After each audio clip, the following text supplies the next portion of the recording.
बिस्मिल्लाहिर्रहमानिर्रहीम। अस्सलाम वालेकुम स्टूडेंट्स, क्या है ठीक है आप लोग? जो अपने डिफरेंशियल ज्योमेट्री के न्यू यूट्यूब लेक्चर के साथ हम हाजिर हुए हैं।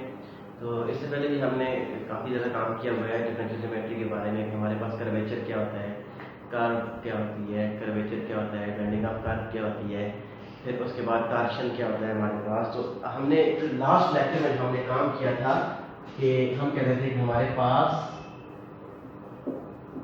curvature and torsion of parametric curve.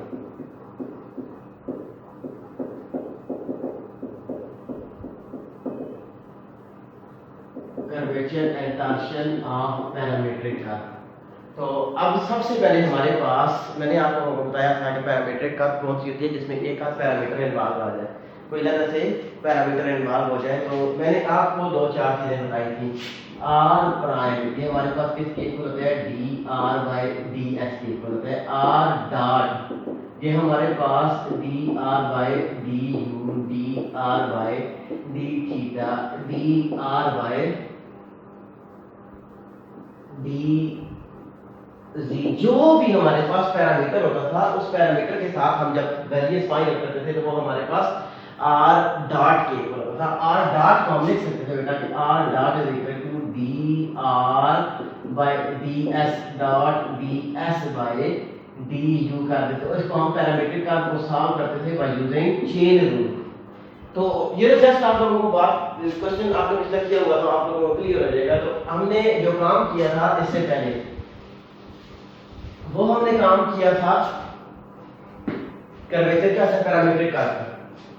Curvature is equal to हमारे पास r dot cross r double dot over s dot power 3। This is the curvature of any parametric curve. और torsion हमारे पास किसकी इक्वल टू बेटा, हमारे पास torsion is equal to r dot r double dot r triple dot over s dot power sorry. अब हमारे पास क्या होता है बेटा, इसको हम लिखते हैं कि s dot 3 into divided by r dot cross r double dot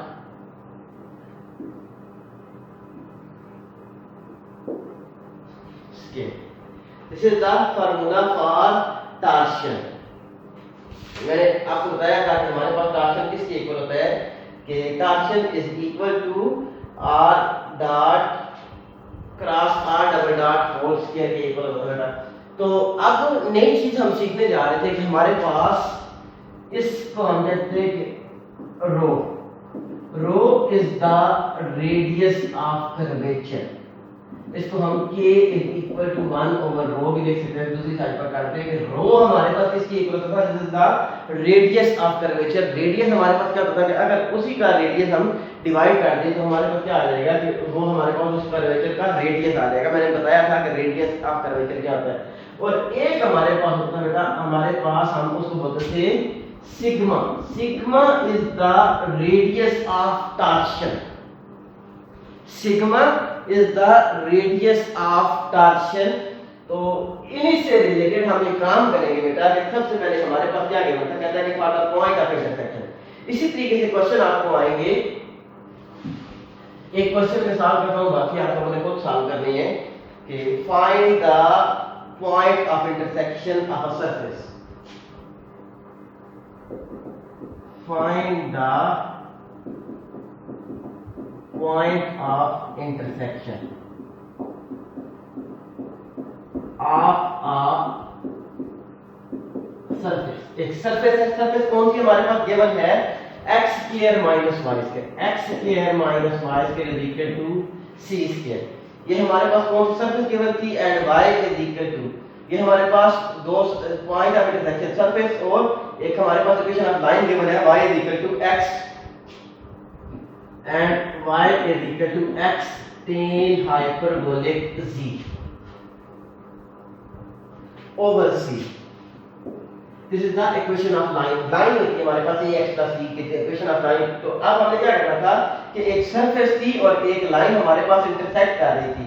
हमने इनका वैल्यूज क्या करनी थी बेटा, हमारे पास इंटरसेक्ट कर रही थी और हमने ये चीज प्रूव करनी थी कि हमारे पास rho is equal to sigma is equal to, हमारे पास किसकी इक्वल है, 2x स्क्वायर ओवर c। ये चीज हमने प्रूव करनी है बेटा। सबसे पहले बेटा आप लोग ध्यान में रखिएगा कि हमारे पास गिवन क्या क्या है। हमारे पास गिवन ये है कि हमने बेसिकली फाइंड आउट करना है rho. Rho is the radius of curvature. Basically हमने सबसे पहले क्या करना है, कर्वेचर फाइंड आउट करना है। अब उसके बाद हमारे पास सिग्मा फाइंड आउट करना है। मतलब क्या है कि हमने टार्शन फाइंड आउट करना है। तो सिग्मा हमारे पास 1/t हमारे पास किसके इक्वल आ जाता है, सिग्मा के इक्वल आ जाता है और वो हमारे पास गिवन है। हमने ये चीज प्रूव करनी है। तो अब हमें सबसे पहले इसके लिए क्या चाहिए, पोजीशन वेक्टर r चाहिए। तो r हम किस तरीके से इसका फाइंड आउट कर सकते थे बेटा। तो अब हमारे पास ये इस चीज से हम x y और z की वैल्यू फाइंड आउट करेंगे कि r क्या होता है बेटा, हमारे पास r इज इक्वल टू, हम इसको कहते हैं कि xi plus yj plus zk is the position vector. इसको हम किस फॉर्म में लिख सकते थे, x y और z, these are the position vector। इसको हम कहते हैं कि ये हमारे पास उस पोजीशन वेक्टर है। इसी का हमने कर्वेचर और रेडियस और टार्शन जो भी है हमारे पास वो फाइंड आउट करना है। तो अब बेटा हमें क्या क्या चाहिए, हमें चाहिए x y और z चाहिए।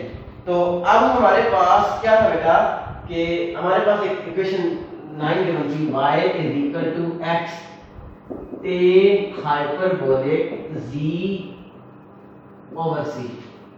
हमें x और y की वैल्यू चाहिए बेटा। हम एक दूसरे की y ओवर x हम अगर पहले लेट कर दें कि let z is equal to ct। मैं ये बताता हूं कि ये हमने क्यों लेट किया था कि हमारे पास क्या था बेटा कि हमने पैरामीट्रिक कर्व बनानी थी ना। तो अब हमारे पास क्या था बेटा कि हम इसको कहते थे कि y is equal to x tan hyperbolic ct over c। उसी c के साथ कैंसिल आउट हो जाएगा, y over x is equal to tan hyperbolic t। तो y over x is equal to tan hyperbolic किसके इक्वल होता है, sin hyperbolic t over cos hyperbolic t। अब कंपेयर कर दें, y की वैल्यू हमारे पास किसकी इक्वल आ गई थी, sin हाइपरबोलिक t। z की वैल्यू हमारे पास किसकी इक्वल आ गई थी, सॉरी x की वैल्यू हमारे पास किसकी इक्वल आ गई थी, cos हाइपरबोलिक t। और z की वैल्यू हमने खुद से रैट की हुई थी कि ये हमारे पास क्या था बेटा, z is equal to ct। तो ये हमारे पास क्या आ गया था, पोजीशन वेक्टर आ गया था। कि सॉल्यूशन इसका स्टार्ट करते हैं बेटा। आप लोगों ने, मैं ये क्वेश्चन इंतहाई डिस्क्राइब करके समझाऊंगा। ये क्वेश्चन समझना है, इससे रिलेटेड जितने भी क्वेश्चन है वो आप लोगों ने खुद करने हैं।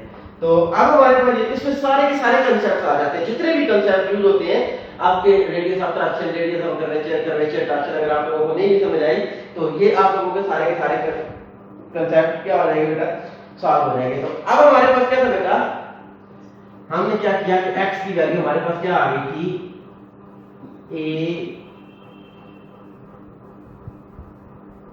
x की वैल्यू हमारे पास कौन सी टर्म में आ गई थी बेटा, कि x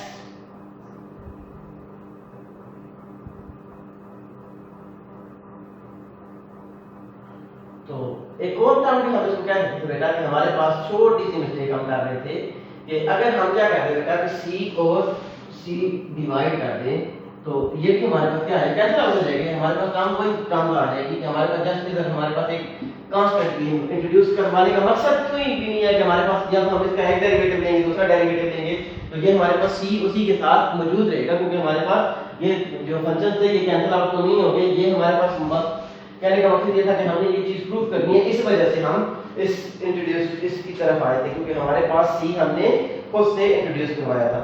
तो अब हमारे पास ये था बेटा कि आप position vector x is equal to हमारे पास क्या था, c cos hyperbolic t, y is equal to c sin hyperbolic t and z is equal to ct। क्योंकि हमारे पास c इंट्रोड्यूस करवाने का मकसद ये था कि इधर भी c था तो हमने इन दोनों के साथ c इंट्रोड्यूस करवा दिया। अब बेटा हमारे पास क्या था कि r is equal to c cos hyperbolic t, c sin hyperbolic t और ct, इसको हम लिख सकते हैं। अब हमें क्या क्या चाहिए बेटा, हमें सबसे पहले कर्वेचर चाहिए r dot cross r double dot. तो अब r डॉट किसके इक्वल होता है, जो पैरामीटर इन्वॉल्व होता है बेटा। मैंने अभी आपको बताया था कि r dot is equal to जो भी पैरामीटर इन्वॉल्व होता है। तो इधर हमारे पास क्या था, t था, तो उसके साथ अगर हम इसको सॉल्व करेंगे तो वो हमारे पास क्या आ जाएगा, r डॉट आ जाएगा। तो उसका डेरिवेटिव हमारे पास क्या आ जाएगा बेटा, c sin hyperbolic t, c cos hyperbolic t और c हमारे पास आ गया बेटा। नेक्स्ट r डबल डॉट हमारे पास किसके इक्वल आ जाएगा, r double dot is equal to हमारे पास c cos hyperbolic t। sin hyperbolic का डेरिवेटिव cos ही होता है, cos हाइपरबोलिक का डेरिवेटिव sin ही होता है। तो अब हमारे पास क्या आ गया था, c sin हाइपरबोलिक t और ये 0। r ट्रिपल डॉट हमारे पास किसके इक्वल आ जाएगा, c sin hyperbolic t, c cos hyperbolic t और हमारे पास ये 0 ही था। ये तो तीनों हमने फाइंड आउट कर ली, क्योंकि हमारे पास ये तीनों काम हमें चाहिए, इसमें भी और इसमें भी। तो अब हमारे पास सबसे पहले बेटा हमने क्या करना है,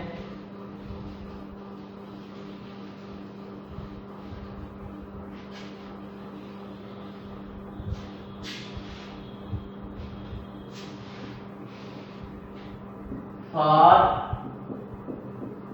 कर्वेचर के लिए हमारे पास क्या क्या चाहिए बेटा, absolute value of r dot cross r double dot over s dot power 3। मतलब इसमें हमें चाहिए r डॉट को हमने फाइंड आउट कर दिया, r डबल डॉट भी हमने फाइंड आउट कर दिया। अब इनका एब्सोल्यूट वैल्यू चाहिए, पहले क्रॉस r और उसके बाद हमें चाहिए s dot.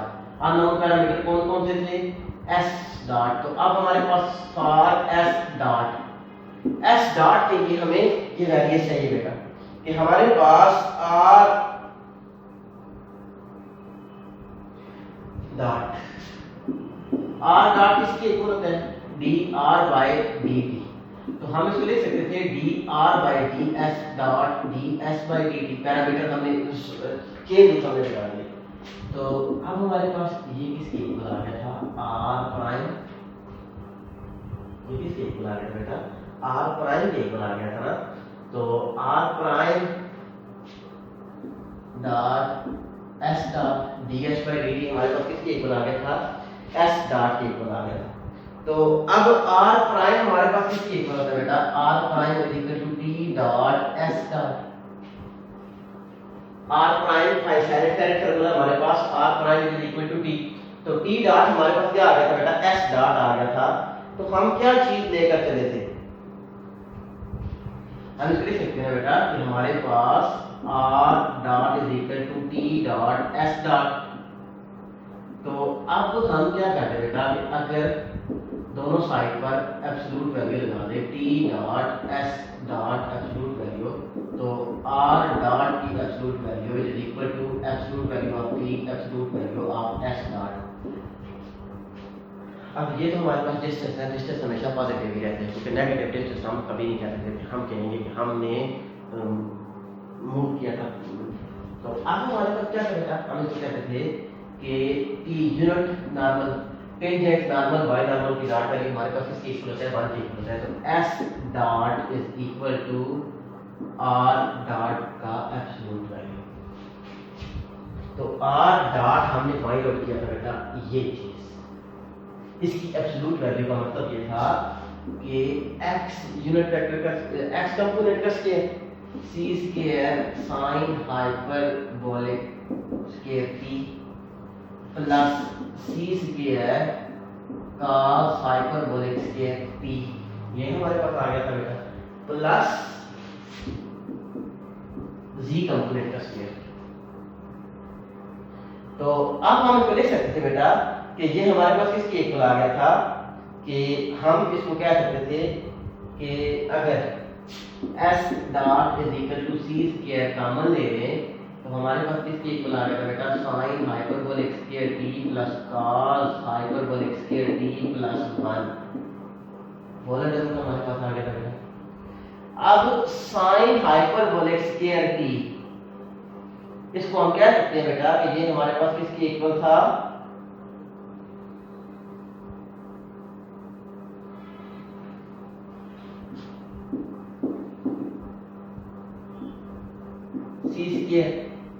1 plus sine hyperbolic square T plus cos hyperbolic T, just add हो तीनों को हम आगे भी दिखा के देख सकते हैं बेटा। तो अब s dot is equal to 1 plus sine hyperbolic square t किसके इक्वल होता है, ये हमारे पास आ जाएगा c square into cos hyperbolic square t plus cos hyperbolic square t।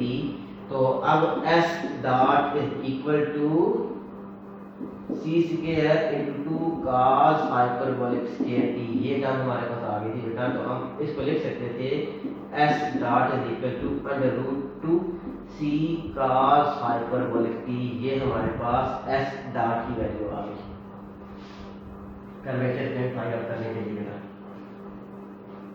अब हमें क्या चाहिए, इसी में हमें r डॉट क्रॉस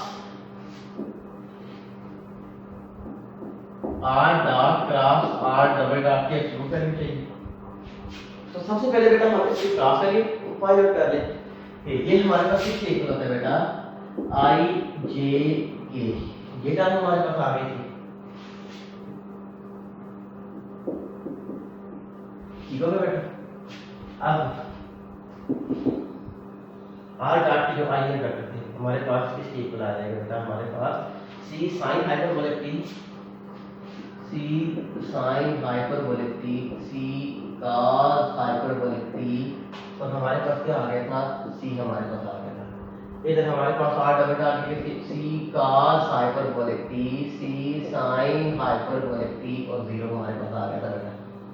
अब हम इसको क्या कह सकते थे बेटा, कि एक्सपेंड कर दे बेटा, किसी भी टर्म के साथ इसको एक्सपेंड कर दे। तो हमारे पास r1 के साथ हम इसको एक्सपेंड करते हैं, तो r dot cross r double dot which is equal to हमारे पास क्या आ जाएगा बेटा, i। तो अब i के साथ ये वाली वेक्टर हम छोड़ देते थे, उसके साथ वाली रो, उसके साथ वाला कॉलम, तो ये हमारे पास किसके इक्वल आ जाएगा, 0 माइनस 0 इसके साथ ad minus bc minus c square sin hyperbolic t minus j। तो अब ये उसके साथ वाली कॉलम और उसके साथ वाला रो हम छोड़ देते हैं बेटा, ये वाली रो और ये वाला कॉलम, तो हमारे पास क्या आ जाएगा, 0 minus c square cos hyperbolic t plus k, k unit vector था, तो ये वाली कॉलम और ये वाला रो हम उसके साथ छोड़ देते हैं। तो हमारे पास क्या आ जाएगा बेटा, k into c square sin hyperbolic square t minus c square cos square hyperbolic t, ठीक हो गया बेटा। अब r dot cross r double dot, तो ये हमारे पास क्या आ जाएगा बेटा, अगर मल्टीप्लाई करेंगे तो ये हमारे पास क्या आ जाएगी, माइनस आ जाएगी। तो हम इसको क्या लिखते हैं बेटा, कि minus c square sin hyperbolic. तो अब हमारे पास टर्म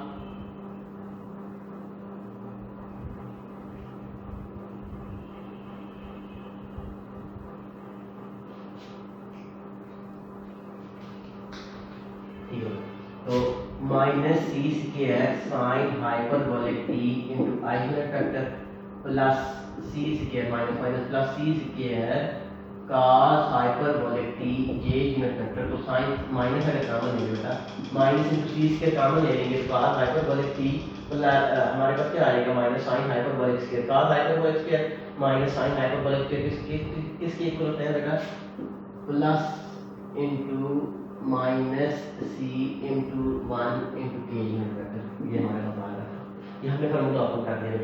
तो r dot cross r double dot is equal to minus c square sine hyperbolic t into i plus c square cos hyperbolic t into j unit vector minus c into k unit vector. अब बेटा हमें क्या चाहिए, इसकी absolute value चाहिए, ये तो जैसे हमने क्रॉस वैल्यू फाइंड आउट की थी। तो अब r dot cross r double dot के एब्सोल्यूट वैल्यू का मतलब ये है कि इसका square minus c square sine hyperbolic t का स्क्वायर प्लस आई यूनिट वेक्टर का स्क्वायर सी स्क्वायर cos हाइपरबोलिक t का square plus into minus c square. तो अब हमने इसको क्या करना है बेटा, सॉल्व करना है। हमारे पास क्या आ जाएगा, विच इज इक्वल टू, ये हमारे पास सी स्क्वायर था बेटा माइनस सी स्क्वायर, तो क्योंकि हमारे पास सी स्क्वायर हमने समझ लिया है ना, तो माइनस सी स्क्वायर। तो अब r dot cross r double dot is equal to, इधर इधर भी c power 4 sin hyperbolic square t plus c power 4 cos hyperbolic square t plus c power 4। तो अब बेटा हमारे पास r dot cross r double dot, तो हमारे पास c पावर 4 क्या आ गया था, तो कॉमन ले लिया, तो हमारे पास क्या आ जाएगा sin hyperbolic square t plus cos hyperbolic square t plus 1 into ये हमारे पास आ गया था r dot cross r double dot which is equal to, तो c पावर समझ लेना, तो c पावर 4। तो अब हम इसको लिख सकते हैं बेटा कि sin हाइपरबोलिक स्क्वायर इनटू 1 के साथ हम इसको लिख सकते हैं, तो ये हमारे पास टर्म क्या बन जाएगी बेटा, c स्क्वायर इनटू 2 अंडर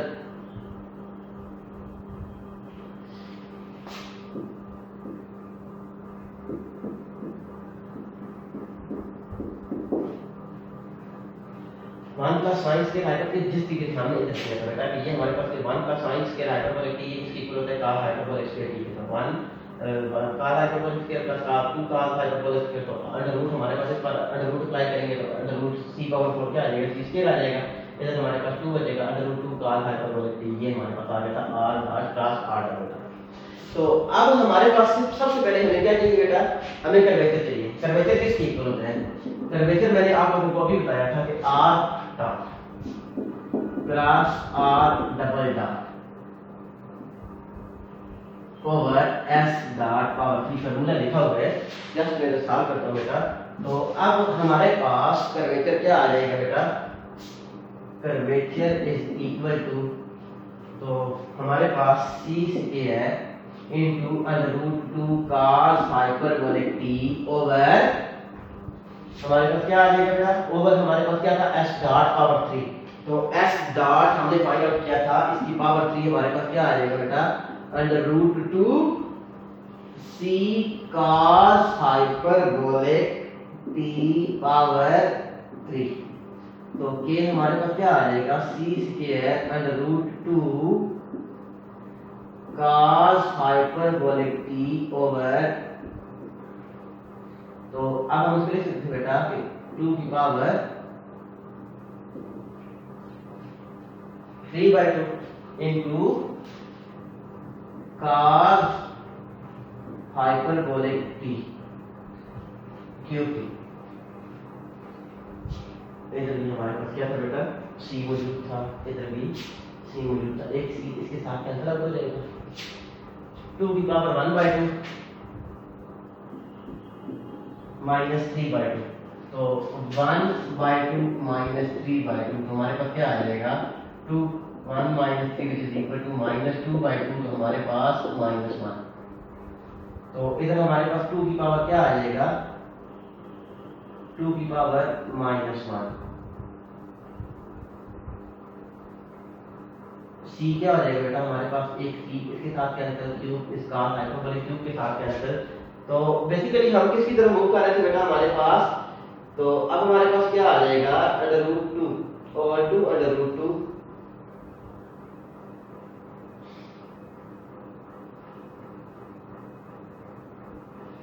इसको और भी सिंपलीफाई करके लिख सकते हैं बेटा, k is equal to c square under root 2 cos hyperbolic t, तो अब हमारे पास क्या आ जाएगा बेटा, 2 into अंडर रूट 2, क्योंकि बेसिस है 3/2, तो हम 3/2 को लिख सकते हैं, हमारे पास क्या आ जाएगा, 2 प्लस 1/2, 2 प्लस 1/2 ना, तो हमारे पास क्या था, 2 की पावर अंडर रूट 2 की पावर, तो 2 अंडर रूट 2, हम इसको बेसिस सेम पावर क्या हो जाएगी, इसी तरीके से ऐड हो जाएगी, तो cos हाइपरबोलिक क्यूब t, एक इसके साथ एक इसके साथ, इधर c था एक c इसके साथ, तो हमारे पास रिमेनिंग टर्म क्या बचेगी बेटा, k इज इक्वल टू हमारे पास आ जाएगा c ओवर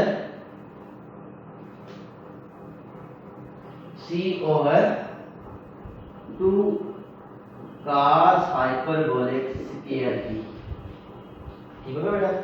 अब cos हाइपरबोलिक स्क्वायर t ये हमारे पास किसके इक्वल होता है बेटा, कि ये हमारे पास cos hyperbolic t which is equal to, इधर भी हमारे पास क्या आ जाएगा बेटा, इधर हमारे पास c स्क्वायर था, नीचे हमारे पास c क्यूब था, तो 8c, इधर हमारे पास रिमेनिंग रह जाएगा कि हम इसको क्या कह सकते हैं कि ये हमारे पास क्या आ जाएगा बेटा, ऊपर वाली सारी term 1/2 into cos hyperbolic 2c। तो अब हम इसको लिख सकते हैं बेटा कि ये हमारे पास किसके इक्वल आ जाएगा कि रेडियस ऑफ कर्वेचर चाहिए ना, तो radius of curvature 2 cos hyperbolic square t। तो ये हमारे पास ऊपर जा जाएगा, रो की वैल्यू हमें फाइंड आउट करनी है, तो रो हमारे पास किसके इक्वल आ जाएगा, रो इज इक्वल टू 1/k। तो वही हमारे पास जो हमें value equal to 2x square by c। इस तरीके से बेटा हमारे पास क्या आ जाएगा कि ये टर्म हमारे पास उसी ऊपर हम रिमेनिंग टर्म लेके जाएंगे, तो हमारे पास वो टर्म क्या आ जाएगी √2। तो ये हमारे पास क्या आ गया था, रो आ गया था। अब हमारे पास हमने क्या करना है बेटा, जस्ट थोड़ी सी कंफ्यूजन हुई है, मैं कंफ्यूजन दूर कर देता हूं। Again I will repeat that कि मैं इधर से कर्वेचर किसके इक्वल होता है बेटा, हमारे पास curvature r dot double dot. तो इसकी वैल्यू हमने फाइंड आउट की थी c square √2 cos hyperbolic t, और हमारे पास s डॉट हमने फाइंड आउट किया था, s डॉट किसके इक्वल था, √2 cos हाइपरबोलिक t पावर 3। तो c square √2 cos hyperbolic t over हमारे पास क्या आ जाएगा बेटा, 2 की पावर 3 को हम ले सकते थे 2 √2 c क्यूब इनटू हमारे पास क्या आ जाएगा बेटा, cos हाइपरबोलिक क्यूब t। तो एक इसके साथ क्या हो जाएगा बेटा, कैंसिल आउट हो जाएगा। तो अब हमारे पास इधर क्या रह गया था, c रह गया था बेटा। अब हमारे पास क्या आ गया था बेटा, हम इसको लिख सकते थे, ये टर्म क्या बचेगी 2 √2 के साथ कैंसिल, तो हम इसको लिख सकते थे 1/2 c स्क्वायर 1/2 c, तो 1/2 c into cos hyperbolic t, 2c into cos hyperbolic t हमारे पास आ गया था बेटा। तो हम इसको लिख सकते थे कि बेटा हमारे पास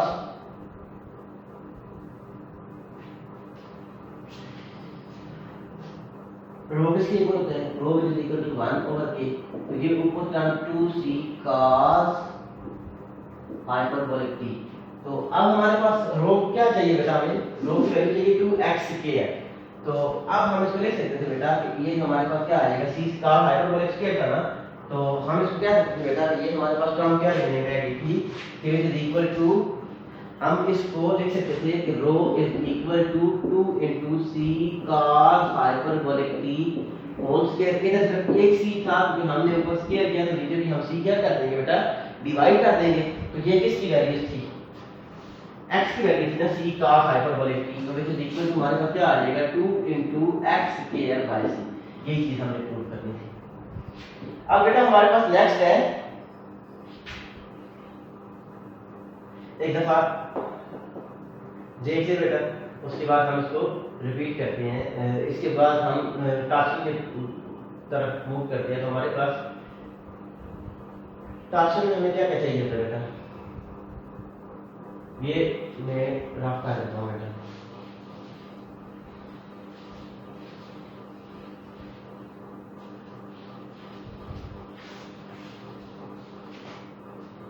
टार्शन का फॉर्मूला है हमारे पास P is equal to r dot r double dot r triple dot over r dot cross r double dot का मैग्नीट्यूड बनेगा। तो बेटा अब हमने ये चीज तो फाइंड आउट की हुई है, ये अब हमें ये टर्म चाहिए r dot r double dot r triple dot which is equal to हमारे पास किसके इक्वल आ जाएगा बेटा, which is equal to r dot cross r double dot. इसको हम लिख सकते हैं बेटा इस तरीके से, यही हमारे पास टर्म होती थी बेटा, इसको हम इस तरीके से लिख सकते थे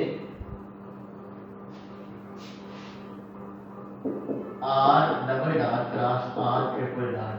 अब हम इसको इस तरीके से लिख सकते हैं r dot cross r double dot dot into r triple dot. तो बेटा हमने r dot into r double dot के फाइंड आउट किया होगा, ये हमने फाइंड आउट किया होगा।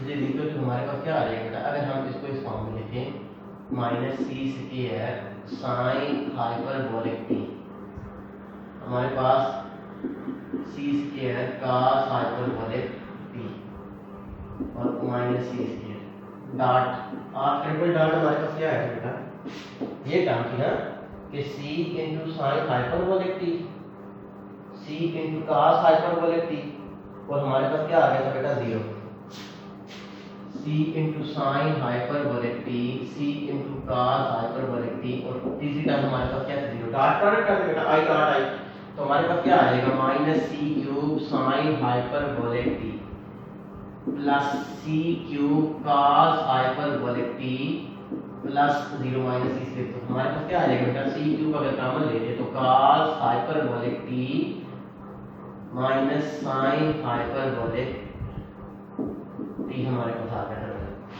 अब हम इसको क्या कहते हैं बेटा कि इधर भी हमारे पास साइन स्क्वायर तो स्क्वायर तो sign hyperbolic T cos hyperbolic sine square hyperbolic t minus cos square hyperbolic T इसका फार्मूला ये किसके इक्वल होता है बेटा, ये हमारे पास 1 के इक्वल होता है, तो हमारे पास भी equal to c cube into 1 हमारे पास आ गया था।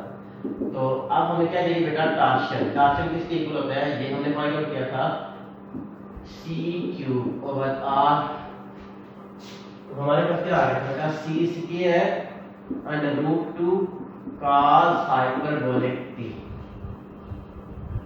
तो इसके साथ क्या था t is equal to c over under root 2 cos hyperbolic t, ठीक होगा बेटा।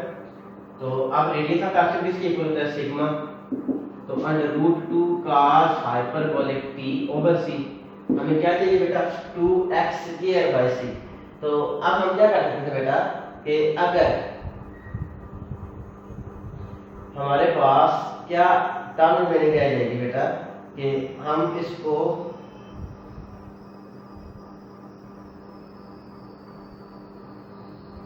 तो मैंने जस्ट एक मिस्टेक की थी बेटा कि ये हमारे पास किसकी स्क्वायर के इक्वल होती है,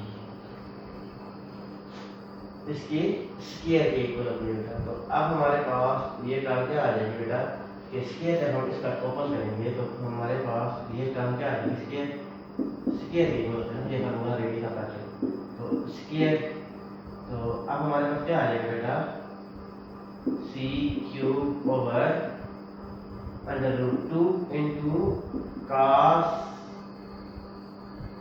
इधर भी हमारे पास क्या है बेटा अंडर रूट 2c, तो 2c square cos square hyperbolic t, तो ये हमारे पास टर्म कैंसिल आउट हो जाएगी, तो हमारे पास क्या आ जाएगा सिग्मा इज इक्वल टू, तो ऊपर c ओवर हमारे पास किसके इक्वल आ गया बेटा c ओवर सॉरी ये हमारे पास टॉर्शन था ना टॉर्शन, तो इस फॉर्मूले से लिखते बेटा कि c over 2 cos hyperbolic t, तो अब इस टर्म को हम इसको रिपीट कर सकते हैं बेटा कि ये हमारे पास किसके इक्वल आ गया था कि under root 2 c4 into cos के हाइपरबोलिक टी, तो जस्ट हम इसको लिख सकते थे जब हम सिग्मा की वैल्यू फाइंड आउट करेंगे तो सिग्मा हमारे पास किसके इक्वल आ जाएगा 2/c into cos c cos square hyperbolic t, तो हम इसको लिख सकते हैं cos hyperbolic t whole square 2x square by c, ये टर्म हमने क्या करनी बेटा रिपीट करनी थी। अब once again I will repeat that हमारे पास किसके इक्वल आ जाएगा बेटा under root 2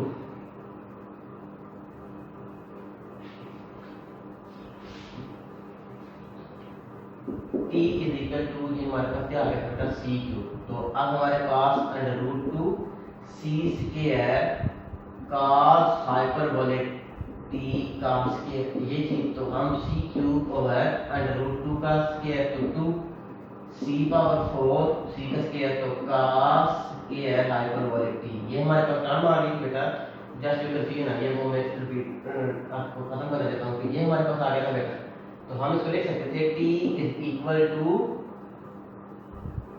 1/2 c cos hyperbolic t, तो sigma is equal to 2c cos hyperbolic t over,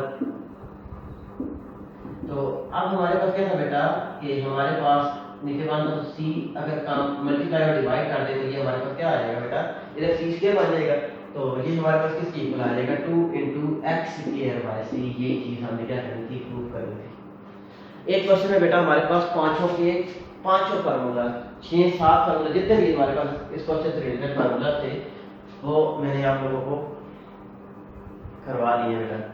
कि टार्शन क्या होता है हमारे पास, ये हमारे पास कर्वेचर और टार्शन था पैरामीट्रिक कार्व का, कि पैरामीट्रिक कार्व का कर्वेचर और टार्शन किस तरीके से हम फाइंड आउट करते हैं। तो आई थिंक आप लोगों को क्लियर हो गया होगा। इससे रिलेटेड जितने भी क्वेश्चन हैं, एक दो क्वेश्चन मैं आप लोगों को करवाऊंगा जो हमारे पास पैरामीटर्स में थोड़ा सा चेंज हो जाता है, तो ये क्वेश्चन थोड़े से इंपॉर्टेंट है बेटा, ये आप लोगों ने खुद बाकी इससे रिलेटेड सॉल्व करने हैं।